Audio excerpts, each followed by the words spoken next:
Excuse me, మీ హోటల్లో costly state ఏమేంటమ్మా? మేము ఇచ్చే బిల్ సార్.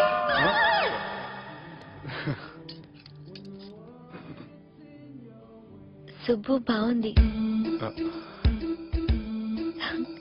చాలా క్యూట్ గా ఉంది, అందుకే ఆ పేరు పెట్టారు. నైట్ ఎక్కువగా సౌండ్ చేస్తుంటే కొంచెం ఇబ్బందిగా ఉంది. సౌండ్ సార్, నాకు గొరక పెట్టే అలవాటు కూడా లేదే. కానీ కోపం వచ్చి పళ్ళు కొరుకుతుంటే చాలా స్వీట్ గా ఉంది. పళ్ళు కొరకటమా? ఆ టైంలో మీ అన్నలు గుర్తొచ్చుంటారు.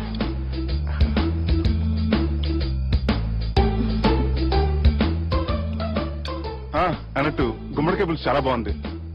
ఇంతకుముందు అదంతా నాకు పెద్దగా ఇష్టం ఉండేది కాదు. మీరు కుకింగ్ క్లాస్కి వెళ్తున్నారా? ఎందుకని అడిగారు? అంటే ఈ మధ్య అమ్మాయిలకి వంట చేసే అలవాటు ఉంటుంది కదా, అందుకు అడిగాను.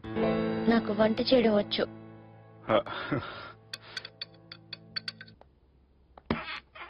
ఎక్కడికి? నీలాగా లవ్ చేసినాడు గురించి ఆలోచించకుండా లవ్ ని ప్రపోజ్ చేయడానికి వెళ్తున్నా. నా ప్రాబ్లం నీకు అర్థం కాదులే. అదేనే మన అమ్మాయిల ప్రాబ్లం. ఎవరో ఒకరిని డీప్ గా లవ్ చేయడం, ఆ ప్రేమని వాడికి చెప్పడానికి భయపడ్డం అమ్మాయిలకి కామనే కదే.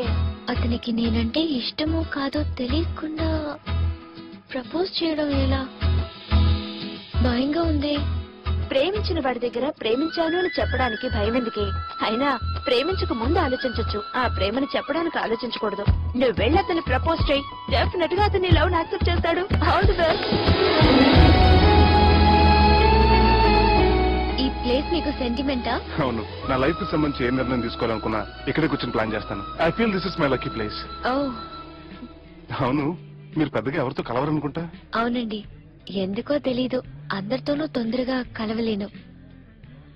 బాగా దగ్గర వాళ్ళు అనిపిస్తేనే మాట్లాడగలను. ఎక్స్క్యూజ్ మీ, ఈ రోజు వ్యాలంటైన్స్ డే సందర్భంగా సింగింగ్ కాంపిటీషన్ కండక్ట్ చేస్తున్నాం. గెలిచిన వాళ్ళకి మా రెస్టారెంట్ తరఫున పెళ్లి ఏర్పాట్లన్నీ ఫ్రీగా చేస్తాం. సో మీరు కూడా ట్రై చేయొచ్చుగా.